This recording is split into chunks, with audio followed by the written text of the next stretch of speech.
তুমি কিংবা আমি যে সমাজে বসবাস করি, সেই সমাজ কিন্তু আমাদেরকে অনেক কিছু দেবে। ভালোবাসা, অপমান, লাঞ্ছনা, সবকিছু। সামাজিক জ্ঞান, অনেক কিছু আমরা সমাজ থেকে পাই। কিন্তু এই সমাজ তোমাকে যে শিক্ষাটা দেবে না, কিংবা আমাকে যে শিক্ষাটা দেবে না, সেটা হচ্ছে শিক্ষা কিংবা এডুকেশন। কারণ এই সমাজ জানে, তোমাকে যদি এডুকেশন দিয়ে দেওয়া হয়, তোমার মধ্যে প্রশ্নের জন্ম থাকে। অর্থাৎ যে শিক্ষা তোমার মধ্যে অর্জিত হলে তুমি প্রশ্ন করতে শিখে যাবে।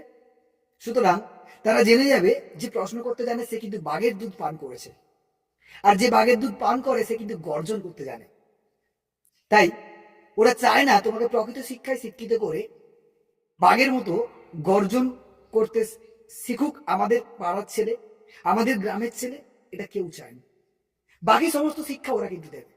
তাই নিজেকে এমন ভাবে এডুকেটেড করো যে শিক্ষা ওদের থেকে না, তোমার নিজের থেকে নতুন কিছু শেখাবে।